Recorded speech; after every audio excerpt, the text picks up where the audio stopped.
But first, to the second biggest Sonic-based news story everyone is talking about, after the Sonic the Hedgehog 2 movie, of course. The Morrison government says it's focused on national security this morning after it was announced Australia will join the US and UK in developing hypersonic missiles. Hypersonic missiles, which go at least 5 times the speed of sound, can travel 2,000 kilometres plus. Oh yes, great, 2,000 kilometres plus, so we can finally bomb New Zealand? Look out, Kiwis, you better not beat us in the cricket again.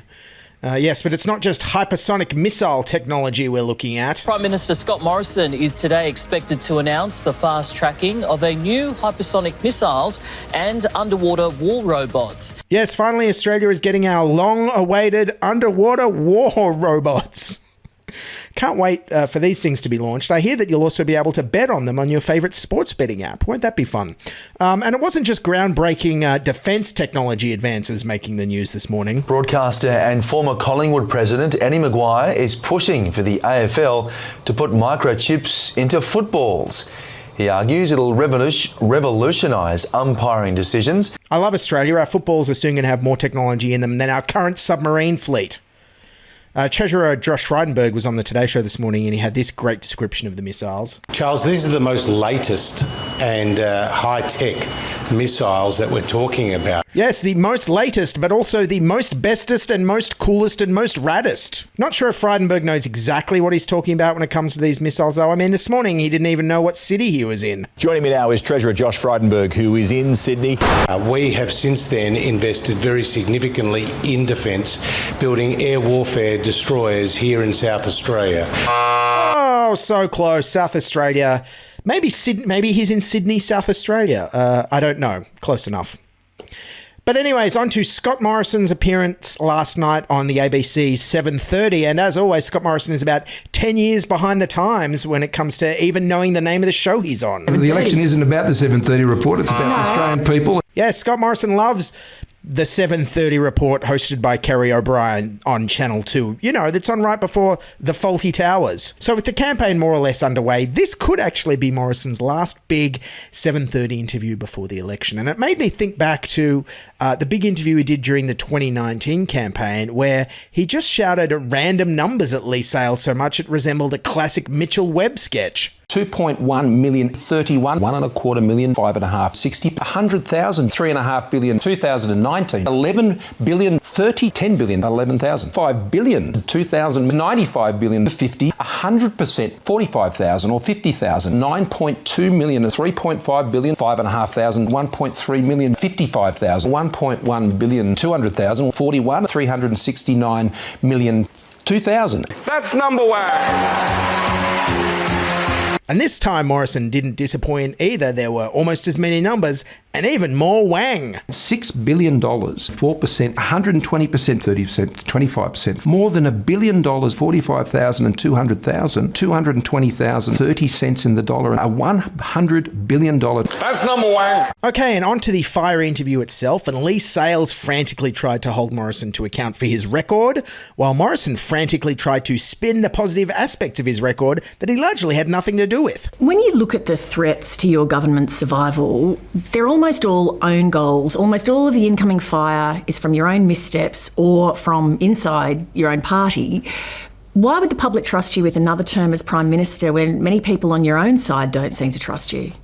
Leigh, over the last 3.5 years since I took on this job, I said I wanted to keep our economy strong, I wanted to keep Australians safe and keep Australians together. Yes, how did the whole keeping Australians safe and together do when we were locked down for several months last year because you didn't order enough vaccines? I vaguely remember us being unsafe and very apart during that time. I don't know about you.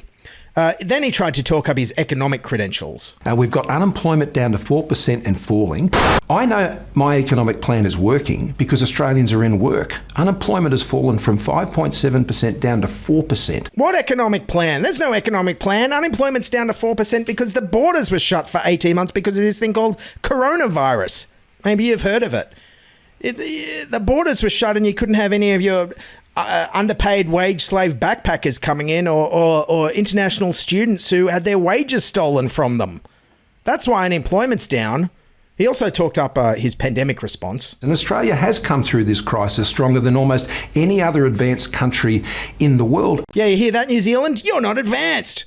Morrison even had the balls to try and positively spin the massive quintupling of our national debt under his party. Even our debt, given the massive interventions we've had to take in, is a fraction of what we're seeing overseas. Yeah, I think that's because of John Howard getting rid of all the debt before Labor came into office before the GFC. I don't think that has anything to do with you.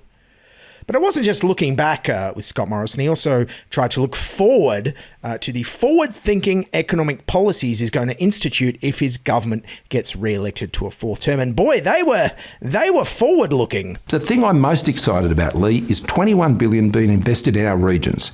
Now, in that plan, whether it's up in Middle Arm, which is up in the Northern Territory, up in Central and North Queensland and the Burdekin, the Pilbara, the Hunter, they are regions where we need to unlock the wealth. Ah, yes, the Hunter, the Pilbara. What are those places famous for again?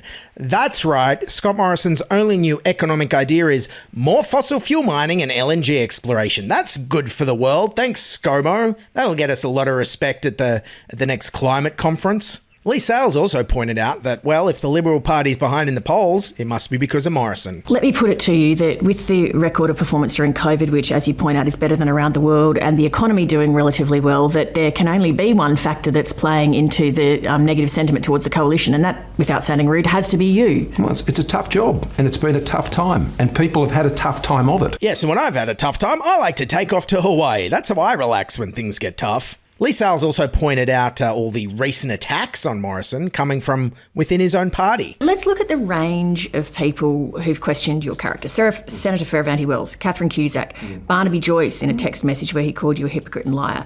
Jackie Lambie, Pauline Hanson both say they felt bullied by you.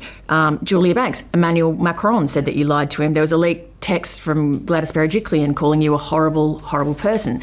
That's a lot of smoke. Which she denies. That's a lot of smoke. No fire. Hey Leigh, don't mention smoke and fires. He'll go straight to the airport. But yes, Morrison says that Gladys Berejiklian denied saying that. Sorry, what's that? Scott Morrison said in an interview last night that Ms Berejiklian denied sending that message when in reality, in a statement she released at the time, she said she didn't recall sending those texts. Yes, I love those classic political weasel words of I don't recall. It's how you deny saying something when you actually said it. Expect to hear Vladimir Putin saying a lot of I don't recall in The Hague in the years to come, hopefully, fingers crossed. Then Daggy Dad footy buffhead Morrison responded to all these political attacks with a quote from Shakespeare. But, you know, as Prime Minister, you've got to take all the slings and arrows, and I do. But I never lose my focus on the job, Leigh.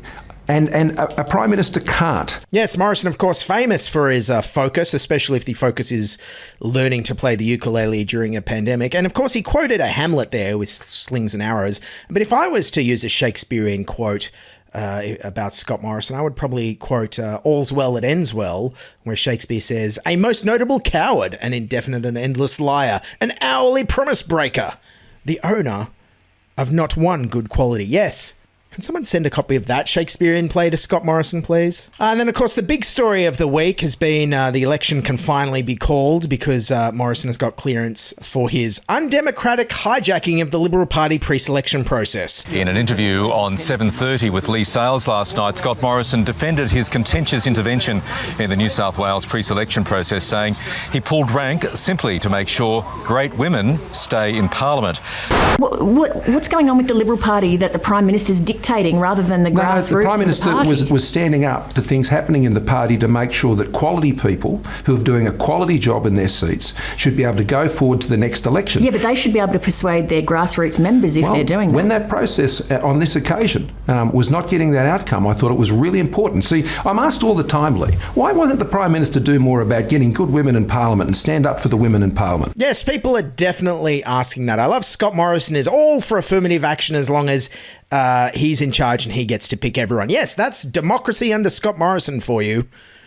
Sales also nailed Morrison about his nonsensical claims about people saying other things. In an interview last week, you said, I know I've got critics who say you shouldn't be spending money on helping people during these crises. Who said that?